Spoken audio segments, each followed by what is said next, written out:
오늘 우리가 사는 시대를 우리가 신약 시대 혹은 성령 시대라고 이렇게 부르고 있습니다. 예수님께서 십자가에 죽으시고 부활하셔서 잠시 이 땅에 머무시다가 다시 하늘로 올라가시기 전 성령을 보내주시겠다 약속을 하셨습니다. 그리고 예수님께서 하늘로 올라가시고 50일쯤 되었습니다. 제자들이 주님의 약속을 믿고 마가의 다락방에 모여서 모두가 매일 밤마다 하나님 앞에 간절함으로 기도하던 중 하늘로부터 강한 성령의 역사가 그 기도하던 무리 가운데 임하게 되는 사건이 나타납니다. 그때부터 성령의 역사는 줄기차게 우리 모든 믿음의 세대를 통하여 오늘까지 그 역사가 진행되어 왔습니다. 예수님은 다시 오실 재림을 위해 준비하고 계시고 하나님 우편에서 여전히 지금도 일하시고 있습니다. 그리고 세상에 남겨진 우리 믿음의 성도들을 위해서 우리 주님은 성령님을 보내어 주신 것입니다. 그래서 우리들은 성령을 통해서 하나님과 소통하고 성령을 통해서 힘입어 기도하고 성령의 힘을 통해서 하나님께서 맡겨주신 모든 하나님의 그 일들을 우리가 온전히 감당할 수가 있는 것입니다. 우리가 늘 고백하는 것처럼 나의 힘으로 하는 것이 아니라 바로 하나님께서 내게 부어주신 성령의 능력을 힘입어서 우리는 모든 것들을 능히 감당할 수 있다라고 고백하는 것입니다. 성령은 다양한 모습으로 우리 가운데 나타납니다. 성령은 어떤 모습으로 어떤 방법으로 우리 가운데 나타납니까? 성경 속에 성령에 대한 다양한 표현들이 나타나고 있습니다. 성령님의 명칭에는 두 가지가 있는데 위격적인 명칭과 바로 사역적인 명칭입니다. 위격적인 명칭으로 성령은 하나님의 성령, 주 여호와의 신, 살아계신 하나님의 영, 그리스도의 영, 예수의 영, 아들의 영이라고 이렇게 성경은 표현하고 있습니다. 또한 사역적인 명칭으로는 진리의 영, 성결의 영, 생명의 성령, 은혜의 성령, 보혜사라고 성경은 그렇게 말씀을 하고 있습니다. 이 말씀들을 보시면 바로 하나님께서 말씀하시는 이 성령의 모든 부분들이 결국은 같은 하나님임을 말씀하고 있는 것입니다. 위격적인 명칭의 성령, 하나님의 성령, 주 여호와의 신 이와 같은 다양한 표현들은 결국은 성령님도 동일한 하나님이시다라는 것을 우리 가운데 보여주고 있는 것입니다.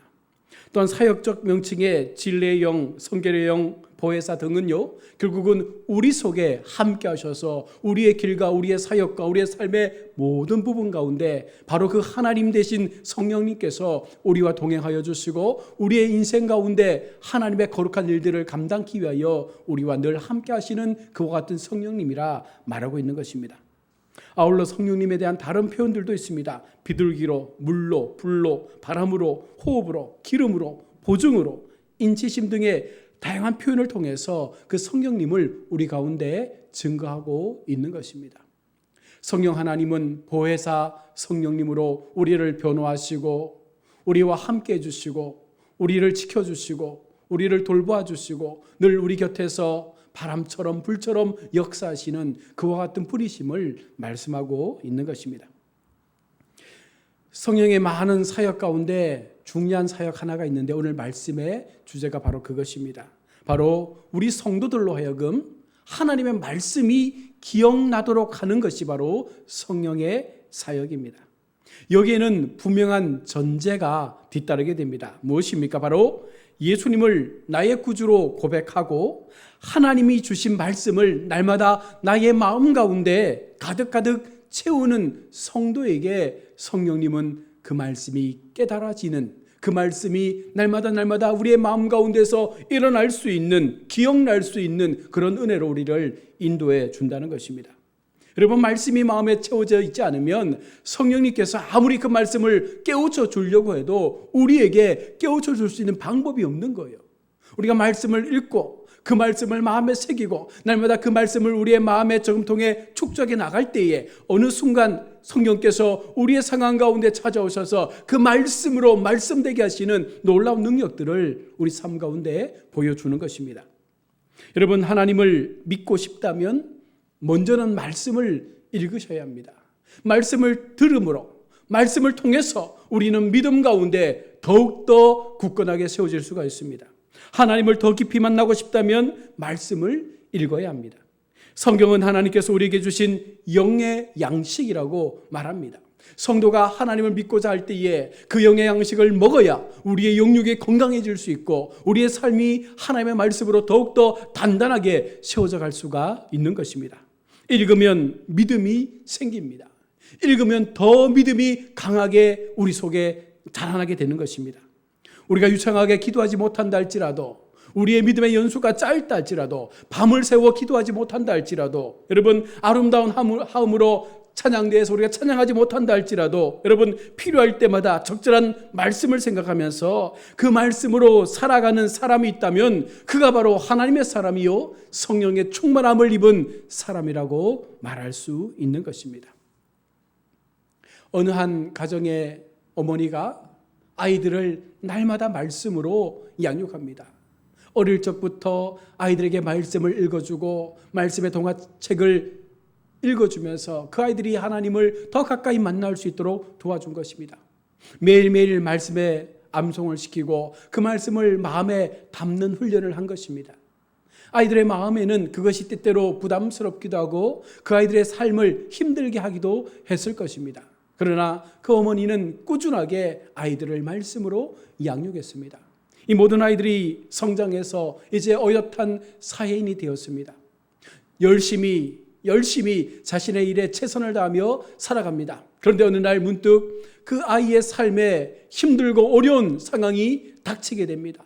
좌절 가운데 아무것도 할 수 없는 그 처절한 그 인생의 쓴맛을 보면서 주저앉아 있을 때 어느 순간 그 아이의 마음속에 성령께서 그 속에 말씀을 떠올려 주시는 거예요. 어릴 적부터 마음 가운데 담아두었던 하나님의 말씀이 그 아이의 심령 가운데 일어나게 되는 것입니다. 두려워하지 말라. 내가 너와 함께 하겠다. 놀라지 말라. 내가 너희의 하나님이 되어주겠다. 여러분, 이 아이는 성인이 되었지만 어릴 적 마음에 담아두었던 그 말씀이 그 아이의 영혼을 새롭게 주었고 그 힘든 자리에서 다시금 일어나 다시금 하나님의 마음을 가지고 자신의 삶의 역경들을 이겨내었다고 합니다. 여러분, 말씀이 있었기에 그 아이의 마음 가운데 말씀이 계속적으로 심겨졌기에 장성한 어른이 되어서도 그 힘든 상황 속에서도 성령께서 그 아이의 삶을 주장할 수가 있었던 것입니다. 성령 충만한 사람이 되려면 그 속에 항상 하나님의 말씀이 채워져야 한다는 이 전제를 가지고 우리는 성령의 은혜를 사모해야 합니다. 내 속에 말씀이 채워져 있지 않는데 어떻게 그 말씀들이 기억날 수 있도록 해주겠습니까? 이것은 마치 컴퓨터와 같습니다. 컴퓨터를 샀습니다. 너무 좋은 컴퓨터예요. 그런데 본체만 있고 하드웨어만 있고 그것을 작동시키는 소프트웨어가 없다면 이 컴퓨터는요 전혀 쓸모가 없습니다. 아무리 비싼 값을 주고 산다 할지라도 소프트웨어 없이 그것을 구동할 수 없기 때문에 어떠한 정보도 어떠한 지식도 그 컴퓨터에서 꺼낼 수가 없는 것입니다. 우리 속에 소프트웨어 대신 성령님을 우리가 사용하기 위해서는 내 마음속 깊은 곳에 말씀을 날마다 채우는 훈련을 해야 하는 것입니다. 성도가 이 땅을 살아가면서 성령 충만, 말씀 충만의 삶은 어쩌면 내가 온전히 살아남기 위해서, 어쩌면 하나님 앞에 우리가 더 건강한 믿음으로 살아가기 위해서 날마다 우리 속에 채워야 할 삶의 모습인 줄로 믿습니다. 오늘 말씀과 관련해서 두 가지, 그럼에도 조심해야 될 두 가지를 말씀을 하려고 합니다. 먼저는 말씀 없이 기도만 하는 것에 대해서 우리는 분명 경계해야 합니다. 어떤 사람은요 아예 성경을 덮어두고 매일 밤마다 기도하는 사람이 있어요. 늘 교회 와서 늘 열심히 봉사하고 하는데 말씀은 전혀 보지 않습니다. 그래서 하나님 믿는다고 하면서도 늘 하나님 앞에 기도로서 그 시간들을 다 보냅니다. 여러분, 말씀의 바탕이 없는 기도는 어쩌면 우리의 개인적인 욕망을 하나님 앞에 올리는 그 이상도 그 이하도 아님을 우리는 분명 알아야 합니다. 말씀과 함께 기도할 때 여러분 그 속에 힘을 얻게 되는 거예요. 말씀에 입각한 기도를 할 때 그것이 하나님께서 원하시는 하나님의 뜻에 부합한 기도가 될 수가 있는 것입니다. 거룩한 자로 바뀌는 이와 같은 삶의 모습은요, 결국은 말씀이라는 그 기준을 통해서 우리가 기도할 때 가능한 것이지, 기도만 한다고 해서 되는 것은 없다는 거예요. 그러면 기복신앙이 되고 어렵고 힘든 순간 하나님의 기도 응답이 없어지면 우리는 너무나 쉽게 우리의 신앙에서 떠날 수밖에 없는 것입니다. 그래서 결국은 말씀에 근거한 기도가 가장 강력한 힘이 있음을 우리는 믿고 날마다 그 말씀을 붙잡고 기도해야 되는 것입니다. 하나님, 성경에 하나님께서 이렇게 말씀하지 않으셨습니까? 하나님 말씀하신 대로 나의 삶에 그 말씀의 역사가 이루어질 수 있도록 하나님 도와달라고 기도하면 그것은 나의 기도가 아닌 거예요. 하나님이 말씀하신 하나님의 그 말씀의 약속을 이루어달라는 요청이 아닙니까? 그럼 하나님은 약속에 신실한 분이기 때문에 반드시 그것을 이루어 준다는 것입니다. 또 하나는요, 바로 요절신앙의 위험성입니다. 많은 사람이 성경을 전체로 보지 못합니다. 내게 맞는 성경, 내가 좋아하는 성경 몇 요절만 뽑아내서 그것만을 내 하나님의 말씀이라고 믿으면서 그 말씀만을 계속해서 묵상하는 사람들이 있다는 거예요. 평생 나의 입맛에 맞는 몇 구절의 성경만을 가지고 신앙생활을 하려고 할 때가 있습니다. 여러분, 이런 신앙은 쉽게 무너질 수밖에 없습니다. 내가 좋아하는 한 부분의 말씀만 보고 그 말씀이 하나님 전체인 걸로 생각하면 우리는요, 큰 과오를 범하는 거예요. 커다란 공간 속에 하나의 점만을 우리가 찾고서 그 점이 전체라고 생각하면 우리는 하나님을 보지 못하는 것입니다. 이와 같이 요절신앙에 묻혀 사는 성도는요, 고난과 환난을 만나게 되면 그 사람은 아무런 힘도 쓰지 못한 채 그냥 실패하고 마는 인생으로 남게 된다는 것입니다. 어느 날 사탄의 대장이 사탄의 졸개들을 데리고 세상을 둘러보러 나왔습니다. 그런데 어떤 사람이 굉장히 기뻐하고 있습니다. 사탄의 졸개가 가까이 가서 봅니다. 이 사람이 성경 말씀 진리의 한 조각을 발견했습니다. 그리고는 너무 기뻐하는 거예요. 졸개가 놀란 표정으로 황급히 사탄의 대장에게 달려와 말합니다. 대왕님, 지금 저 사람이 성경의 진리 한 조각을 보고 너무 기뻐하고 있는데 제가 저것을 빼앗아 오게 해주십시오. 가만히 내버려 두면 구원을 얻을 것 같습니다. 그때 사탄의 대왕이 이렇게 아무렇지 않은 듯 말합니다. 내버려 두어라. 진리의 조각을 전부로 아는 것보다 더 분명한 파멸의 길은 없다. 여러분, 성경은 신구약 전체를 함께 바라볼 수 있는 영적인 눈을 가질 때 능력이 있는 것입니다. 물론 말씀 한 절에도 힘이 있겠죠. 그러나 그 한 절만을 가지고서는 우리가 세상을 살 수 없다는 거예요. 창세기에서부터 요한계시록까지 모든 하나님이 우리 가운데 주신 그 말씀을 우리가 붙잡고 그 말씀을 바라보면서 그 속에 또 특별한 말씀들이 내 가운데 다 찾아올 때 그 말씀을 더 깊이 있게 바라보면서 우리가 하나님을 향해서 이 믿음의 시간들을 살아가야 하는 것입니다. 말씀의 일부만을 가지고서는 우리는 영적 싸움을 이길 수 없습니다. 성도는 많은 말씀으로 무장되어 있어야 합니다. 전쟁에 나갈 때 여러분, 무장된 성도가 싸움에서 이길 수 있는 것처럼 여러분, 성경 말씀은 어쩌면 우리에게 무기와도 같은 것입니다. 그것 없이는 우리가 세상을 향해서 싸워 이길 수가 없는 거예요. 말씀으로 무장되어 있을 때 그 탄환이 충분할 때 우리는 마음껏 세상을 향해서 싸울 수 있는 그런 담대함의 군사가 될 수 있는 것입니다. 마태복음 4장에서 예수님이 사탄의 유혹이 있을 때 예수님은요, 어떤 권능으로 그 사탄을 물리치는 것이 아닙니다. 사탄의 유혹에 그 덧앞에서 예수님은요, 철저하게 하나님께서 말씀하여 주신 그 말씀을 가지고 한마디 한마디 사탄을 물리치고 있음을 우리는 분명 보게 됩니다. 우리에게도 불현듯 사탄이 찾아와서 우리를 넘어뜨리려고 온갖 좋은 것들로 우리를 유혹할 때가 있습니다. 그때 우리는 잠시 멈추어 서야 합니다. 잠시 멈춰서서 내 속에 주신 그 말씀들을 들여다보면서 이 위기를, 이 영적 싸움을 어떻게 이길 것인가에 대해서 우리는 고민해야 하는 것입니다. 말씀은 모든 상황을 명료화할 수 있습니다. 명료화하지 않는 것은 우리 자신이에요.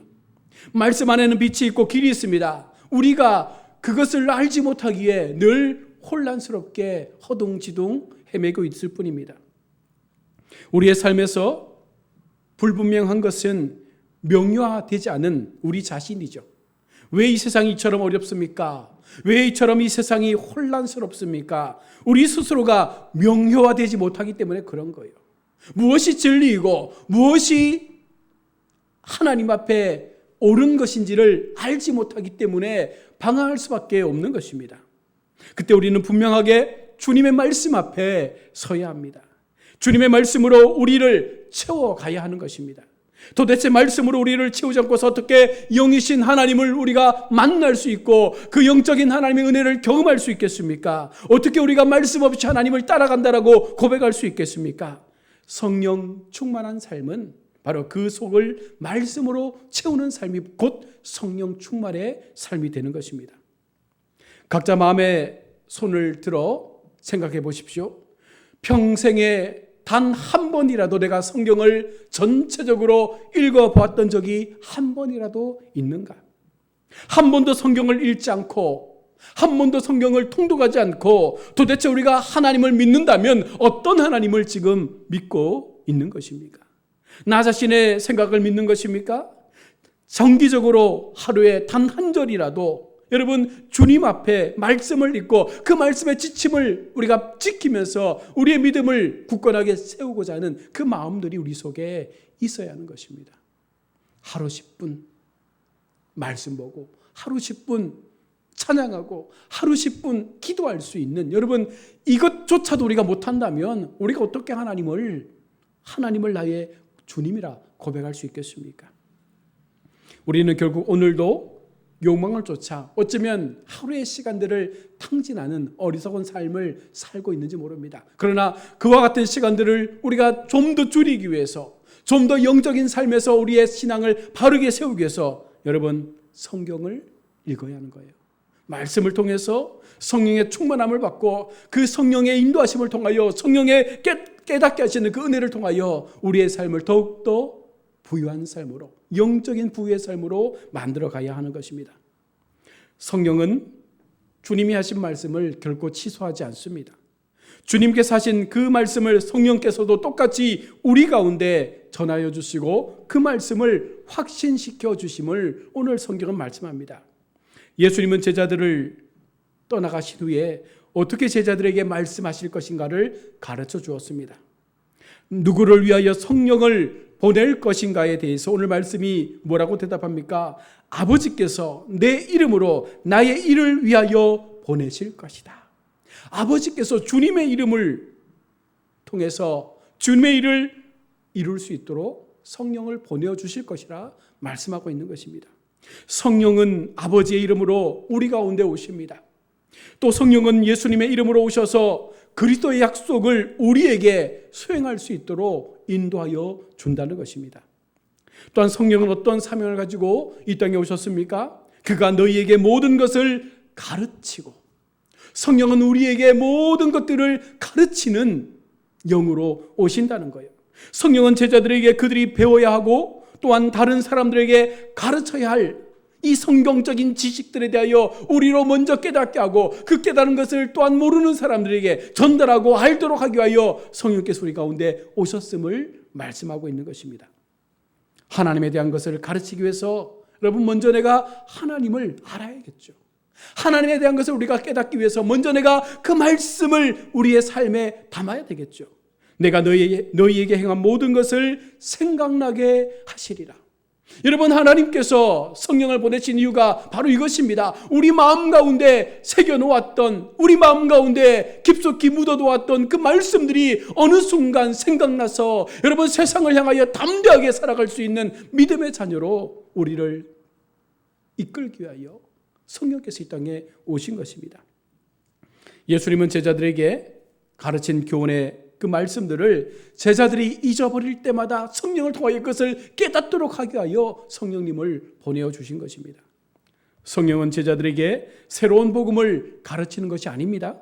그들이 이미 배웠던, 예수님을 통해서 이미 들었던 그 말씀들을 상기시키도록 성령께서는 일하시는 거예요.